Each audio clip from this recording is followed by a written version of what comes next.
بسم اللہ الرحمن الرحیم۔ ناظرین، کیا آپ جانتے ہیں کہ جس عورت کے دنیاوی زندگی میں 2 یا 3 شوہر ہوئے تو وہ جنت میں کس شوہر کے ساتھ ہوگی؟ پہلے، دوسرے یا تیسرے؟ یا وہ عورت جو کنواری ہی دنیا سے چل بسی، اس کا نکاح جنت میں کس کے ساتھ کیا جائے گا؟ ان کے علاوہ اس ویڈیو میں بہت سی ایسی معلومات ہیں جو یقیناً آپ کے علم میں اضافے کا باعث بنیں گی۔ خالق کائنات نے تمام مخلوق میں انسان کو ایک ممتاز مقام عطا فرمایا ہے۔ انسان کی اس ممتاز حیثیت کا تقاضا ہے کہ وہ اپنے اعمال و اخلاق سے بھی دوسری تمام مخلوق سے ممتاز رہنے کی کوشش کرتا رہے، اور انہی مقاصد کے پیش نظر اسلام نے خاندانی نظام کو بے حد اہمیت دی ہے۔ اسلام پہلا دین ہے کہ جس نے بہتر خاندانی نظام کی تشکیل کے لیے شادی شدہ جوڑوں کو زندگی گزارنے کے لیے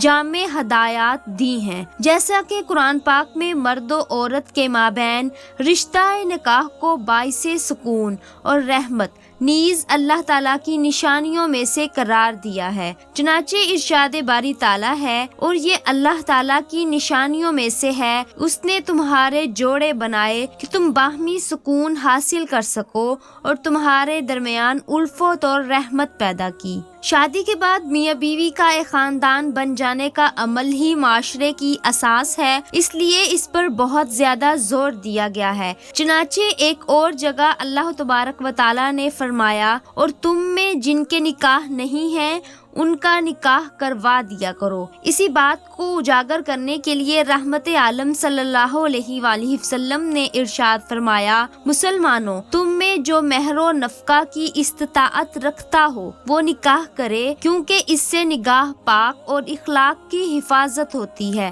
اور جو شخص نکاح کی استطاعت نہ رکھتا ہو اسے چاہیے کہ روزے رکھے۔ الغرض نکاح جیسے مقدس رشتے کو اسلام نے اس قدر اجاگر کیا ہے کہ والدین کے علاوہ کوئی دوسرا رشتہ اس کی برابری کو نہیں پہنچ سکتا۔ مگر زندگی تو فانی ہے، اور ہمارا ایمان ہے کہ مرنے کے بعد اٹھنا ہے، قیامت کا ظہور ہونا ہے، میدان حشر برپا ہونا ہے، حتیٰ کہ جنت و دوزخ بھی اٹل ہیں۔ اور حیران کن بات یہ ہے کہ میاں بیوی کا رشتہ ان مقدس رشتوں میں سے ایک ہے جو قیامت کے بعد جنت میں بھی باقی رہے گا۔ چنانچہ رب العزت کا قرآن پاک میں ارشاد ہے، اور خوشخبری دیں انہیں جو ایمان لائے اور نیک کام کیے، ان کے لیے باغات ہیں جن کے نیچے نہریں رواں ہیں۔ جب ان کو باغوں سے کوئی پھل کھانے کو دیا جائے گا تو یہ کہیں گے یہ تو وہی رزق ہے جو ہمیں پہلے دنیا میں ملا تھا، اور وہ صورت میں ملتا جلتا انہیں دیا جائے گا، اور ان کے لیے ان باغوں میں ستھری بیویاں ہیں اور وہ ان میں ہمیشہ رہیں گے۔ اس آیت مقدسہ میں جن ستھری بیویوں کا ذکر آیا ہے، اس کی تفسیر میں مفسرین بیان کرتے ہیں کہ چونکہ شوہر بیوی کا گویا مالک ہوتا ہے اور بیوی شوہر کے لیے نعمت الہی ہے، اس لیے جنت کی عورتوں کو بھی حوریں ہوں یا دنیاوی بیویاں ہوں، وہاں کی نعمتوں میں ہی شمار ہوں گی۔ یہاں ایک بات کا خیال رہے کہ جو عورت جس مسلمان مرد کے نکاح میں ہوگی وہ جنت میں اسی کے ساتھ رہے گی، بے شک وہ دنیاوی لحاظ سے اس کی پسند کا ہو یا ناپسند ہو، اور اس سے بھی کوئی فرق نہیں پڑتا کہ بیوی نے اپنے شوہر کے ساتھ صرف ایک ساتھ ہی گزاری ہے یا تمام زندگی اس کے نکاح میں رہی ہے۔ اور ایسا بھی ممکن ہے جس عورت جس کے ساتھ دنیا میں محبت کرتی تھی اس کے ساتھ تو نکاح میں چند لمحے بھی نہ گزار پائی،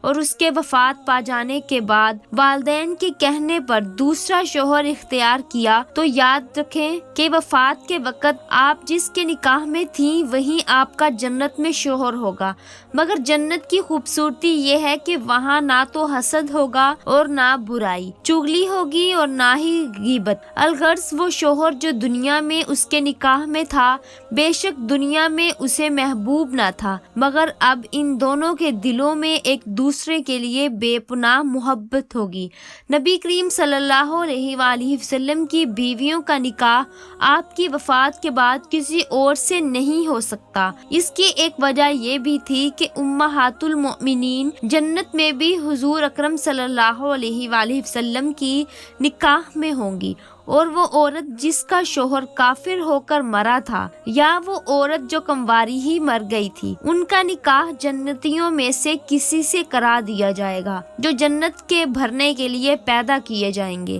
اسی طرح کسی کی بیوی کافر ہو کر مر گئی یا وہ خود کموارا ہی مر گیا تو اس کے نکاح میں صرف حوریں ہوں گی، اور اگر خوش بختی سے دونوں میاں بیوی مسلمان فوت ہوئے تو وہ جنت میں ایک دوسرے کو پا لیں گے، اور ساتھ ہی مرد کے لیے حوریں بھی نکاح میں دی جائیں گی، لیکن وہاں یہ دنیاوی بیویوں حسن و جمال میں کسی طرح بھی حوروں سے کم نہ ہوں گی۔ یہاں ایک اور بات بھی قابل توجہ ہے کہ جنت میں بھی دنیا ہی کا اصول کار فرما ہوگا۔ مثلاً ایک مرد کے لیے چند بیویاں تو ہو سکتی ہیں، مگر ایک عورت کے لیے چند مرد نہیں، کیونکہ یہ بے حیائی ہے اور جنت میں اس کا نام و نشان تک نہ ہوگا۔ مزید یہ کہ عورتیں خواہ ہوں حوریں یا ہو دنیا کی جنتی عورتیں، وہ تمام ظاہری اور باطنی عیبوں اور گندگیوں سے بالکل پاک ہوں گی، یعنی حیض و نفاس وغیرہ وغیرہ، اور یہی نہیں بلکہ بدخلقی،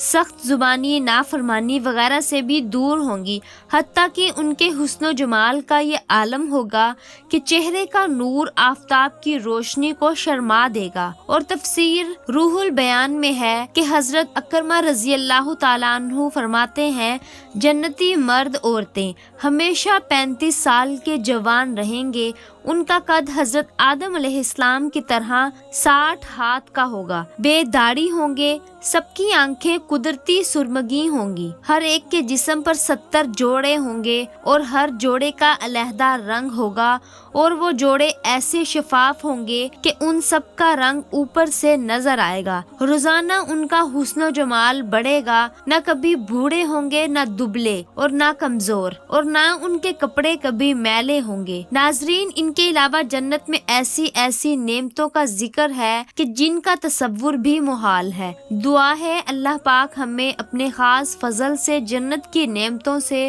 لطف اندوز ہونے کی توفیق عطا فرمائے، آمین۔